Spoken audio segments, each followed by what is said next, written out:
কোনো একজন নারী, সে হয়তো পর্দা মেনটেন করে না, একটু হিপ হপ স্টাইলে চলাফেরা করে, তো সে ভাবলো যে না, আমি তো অনেক ভুল করে ফেলছি, আমি সংশোধন হব, আমি প্র্যাকটিসিং হতে চাই। তো এখন যখন সে আপনার কাছে আসছে নাসিহাত নেওয়ার জন্য, আপনি যদি বলেন যে তোমার এই করতে হবে, বোরকা ঝুলাইতে হবে, হাত মোজা পা মোজা, পারবে?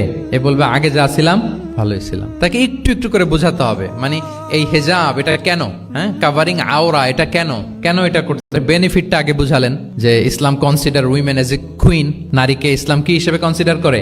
রানী হিসেবে। তো রানীর তো একটা ড্রেস কোড থাকবে, স্পেশাল পোশাক থাকবে, এগুলো বুঝাবেন। সে যাতে একটু নিজেকে গুছিয়ে চলে, শুরুর দিকে আপনি এই বার্তা দিতে পারেন যে একটু গুছিয়ে চলতে হবে। এরপর একটু শালীন পোশাকে যেন সে অভ্যস্ত হয়, এটা বললেন। সে যখন শালীন পোশাকে অভ্যস্ত, তারপরে হেজাবের ফজিলত বললেন, সে যেন হেজাব পরে। যখন সে হেজাব পরে, এরপরে তাকে নেকাবের কথা বললেন। এইভাবে আস্তে আস্তে তাকে বোঝাতে হবে। কিন্তু একবারে যদি সব চাপিয়ে দেন, বলেন তো আওয়াজ করে, সে কি ওটা রিসিভ করতে পারবে?